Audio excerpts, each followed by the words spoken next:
নমস্কার বন্ধুরা, ডলির রন্ধনশালায় সবাইকে স্বাগত। আজকে তোমাদের সাথে শেয়ার করব মুখে স্বাদ লেগে থাকার মতো আলু দিয়ে হাঁসের ডিমের পাতলা ঝোল রেসিপি। আর এইভাবে হাঁসের ডিম রান্না করলে এক থালা ভাত কিন্তু নিমেষেই শেষ হয়ে যাবে। আর ডিম কিন্তু 8 থেকে 80 আমরা সবাই কিন্তু খেতে ভালোবাসি। আর এই ডিমের প্রতি আমাদের কিন্তু একটা আলাদাই ভালোবাসা। আর যদি ঘরে থাকা উপকরণ দিয়ে এরকম একটা আলু দিয়ে হাঁসের ডিমের ঝোলের রেসিপি থাকে তাহলে তার কথাই নেই। তাই আজকের রেসিপিটা শেষ পর্যন্ত দেখার জন্য তোমাদের কাছে আমার অনুরোধ রইল। আর এই রেসিপিটা বানানোর জন্য আমি 5টা হাঁসের ডিম নিয়ে নিয়েছি। হাঁসের ডিমগুলো আমি লবণ দিয়ে খুব ভালোভাবে সিদ্ধ করে নিয়েছি। আর পোলট্রি মুরগির ডিমের থেকে কিন্তু হাঁসের ডিমের খোসা অনেকটাই বেশ মোটা হয়, তাই সিদ্ধ হতেও যেমন দেরি হয় তেমনই কিন্তু খোসা ছাড়ানোর একটা সমস্যা হয়। আর ডিম যদি ভালোভাবে সিদ্ধ করা না হয় তাহলে কিন্তু হাঁসের ডিমের খোসা খুব ভালোভাবে ছাড়ানো যায় না। ডিম ছাড়ানোর সময় সাদা অংশটা খোসার সাথে উঠে চলে আসে। তাই হাঁসের ডিম যখন সিদ্ধ করবে জলের মধ্যে বেশ খানিকটা লবণ দিয়ে দেবে, তাহলে ডিমগুলো খুব তাড়াতাড়িও সিদ্ধ হয়ে যাবে। আর খোসাগুলোও কিন্তু ঠিক এইভাবে খুব সুন্দর করে তোমরা ছাড়িয়ে নিতে পারবে। হাঁসের ডিম হোক বা মুরগির ডিম, আলু দিয়ে কিন্তু রান্না করলে অনেকেই একেবারে খেতে চায় না। আর যে কোনো ডিম এইভাবে যদি আলু দিয়ে তোমরা একবার রান্না করে খেয়ে দেখো তাহলে কিন্তু এর স্বাদ কিন্তু কখনোই ভুলতে পারবে না। এইভাবে আলু দিয়েই কিন্তু ডিমের পাতলা ঝোল রান্না করতে ইচ্ছে করবে।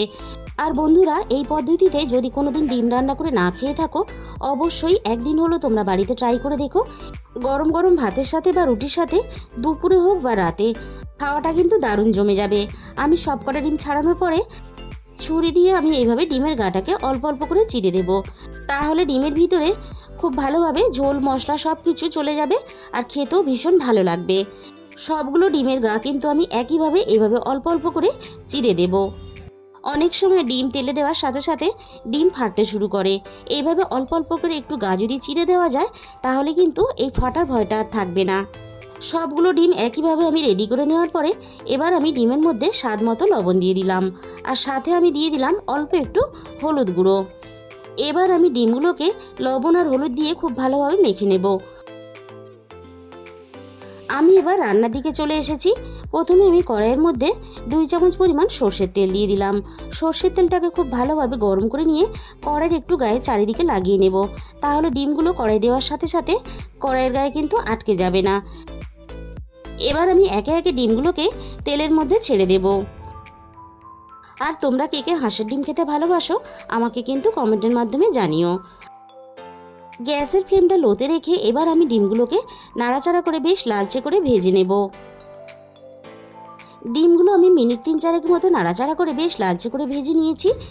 আর ডিম যদি খুব বেশি কিন্তু নাড়াচাড়া করে ভাজা হয় তাহলে ডিমের এই সাদা অংশটা বেশ শক্ত হয়ে যায়, খেতে কিন্তু খুব বেশি ভালো লাগে না। তাই ডিম আমি খুব বেশি এর থেকে লালচে করে ভাজলাম না। এবার আমি কড়াই থেকে ডিমগুলোকে নামিয়ে নিলাম। 2টো মাঝারি সাইজের পেঁয়াজ আমি আগে থেকে কেটে রেখেছিলাম। এবার ওই একই তেলের মধ্যে পেঁয়াজগুলোকে আমি দিয়ে দিলাম। এবার আমি গ্যাসের ফ্লেমটা মিডিয়ামে রেখে লবণ ছাড়া পেঁয়াজগুলো বেশ লালচে করে ভেজে নেব। আর এই পেঁয়াজটা কিন্তু আমরা রান্নাতে অন্যরকমভাবে একটু ব্যবহার করব, তাই পেঁয়াজগুলো কিন্তু লবণ দিয়ে ভাজা যাবে না। পেঁয়াজটা একটু নাড়াচাড়া করে বেশ লালচে করে আমি দেখো ভেজে নিয়েছি। এবার আমি পেঁয়াজগুলোকে কড়াই থেকে নামিয়ে নেব। আর কড়াই থেকে নামিয়ে দেখো আমি একটা মিক্সিং জারের মধ্যে নিয়ে নিলাম। পেঁয়াজ ভাজাগুলো আমি প্রথমে খুব ভালোভাবে ঠান্ডা করে নিয়ে তারপর আমি মিক্সিতে পেস্ট করে নেব। এবার আমি কড়াইয়ের মধ্যে আরও একটু প্রয়োজন মতো তেল দিয়ে দিলাম। আর এখানে আমি তেলের পরিমাণটা একটু একসাথে বেশিয়ে দিলাম। আর আমরা যেহেতু আলু দিয়ে ডিমটা রান্না করব তাই আলুগুলো খুব ভালোভাবে ভেজে নেওয়ার পরে বাকি যে তেলটা থাকবে সেই তেলেই কিন্তু আমরা রান্নাটা করব। সমস্ত কেটে রাখা আলুগুলোকে আমি তেলের মধ্যে দিয়ে দিলাম। এবার আমি আলুর মধ্যে স্বাদ মতো লবণ দিয়ে দিলাম। আর আলুর মধ্যে অল্প একটু হলুদ গুঁড়ো দিয়ে দিলাম। এবার আমি লবণ আর হলুদ দিয়ে আলুগুলোকে একটু সময় নিয়ে নাড়াচাড়া করে খুব ভালোভাবে ভেজে নেব। আর ডিমের আলু খুব ভালোভাবে ভেজে নিয়ে রান্না করলে তাহলে রান্নার স্বাদটাও ভালো হয় আর আলুগুলো খুব তাড়াতাড়ি কিন্তু সিদ্ধ হয়ে যায়। আলুগুলো খুব ভালোভাবে আমার কিন্তু ভাজা রেডি হয়ে গেছে। এবার আমি ভাজা আলুগুলোকে কড়াই থেকে নামিয়ে নেব।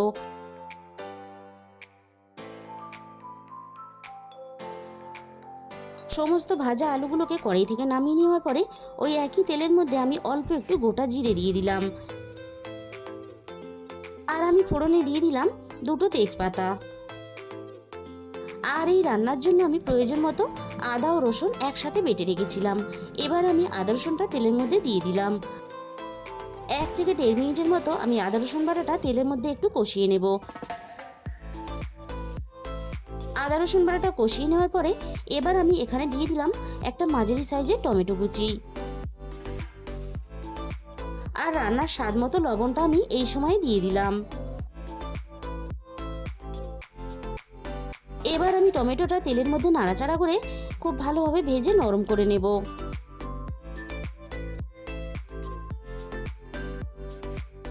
টমেটোটা আমি রান্নার জন্য বেশ নরম করে ভেজে নিয়েছি। বাকিটা রান্না হওয়ার সাথে সাথেই কিন্তু টমেটোটা বেশ আরও একটু নরম হয়ে যাবে। এবার আমি একে একে গুঁড়ো মশলাগুলো দিয়ে দেব। প্রথমে আমি দিয়ে দিলাম 1 চামচ পরিমাণ হলুদ গুঁড়ো, আর দিয়ে দেবো এখানে 1 চামচ পরিমাণ ঝাল লঙ্কার গুঁড়ো।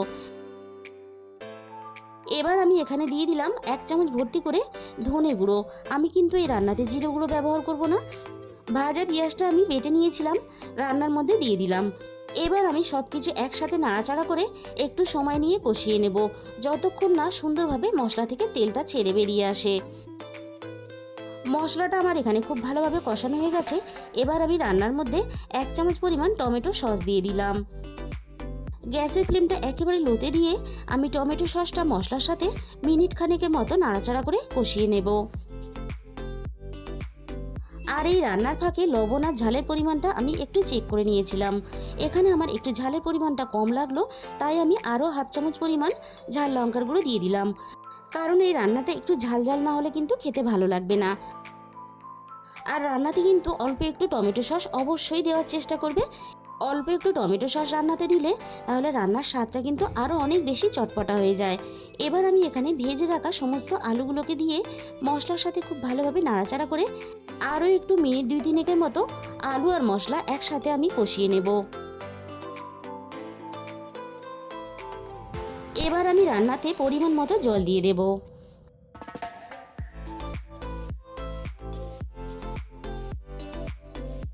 জলের সাথে মশলা খুব ভালোভাবে নাড়াচাড়া করে আমি এখানে মিশিয়ে দেব। আর তোমরা যতটা ঠিক ঝোল রাখতে চাও সেই হিসাব করে কিন্তু এখানে জলটা দিয়ে দেবে। এবার আমি আলু খুব ভালোভাবে সিদ্ধ হওয়ার জন্য কিছুক্ষণের জন্য আমি কড়াইয়ের ঢাকাটাকে দিয়ে দিলাম। কিছুক্ষণ পরে আমি কড়াই থেকে ঢাকাটাকে সরিয়ে নিলাম। এবার আমি রান্নাটা একটু নাড়াচাড়া করে দেখে নেব আলুগুলো খুব ভালোভাবে সিদ্ধ হয়েছে কিনা। আলু আরও একটু সিদ্ধ হতে বাকি আছে। এই সময়ে কিন্তু আমি এখানে ভেজে রাখা ডিমগুলোকে দিয়ে দিলাম। আবারও আমি ডিম আর আলু একসাথে নাড়াচাড়া করে ঝোলের সাথে খুব ভালোভাবে মিশিয়ে দেব। আর আরও আমি এখানে মিনিট 6-7 মতো রান্নাটা করে নেব। আর রান্নাটা আরও ভালোভাবে পাক হওয়ার জন্য আমি এখানে আবারও ঢাকাটাকে দিয়ে দিলাম। কড়াইয়ের ঢাকাটাকে আমি এবার সরিয়ে নিলাম। আর বন্ধুরা, রান্নাটা দেখতে কতটা লোভনীয় হয়েছে সেটা কিন্তু তোমরা দেখেই বুঝতে পারছো। রান্নাটা কিন্তু আমার এখানে রেডি হয়ে গেছে। এবার আমি এখানে দিয়ে দেব 1/2 চামচ পরিমাণ গরম মশলা গুঁড়ো।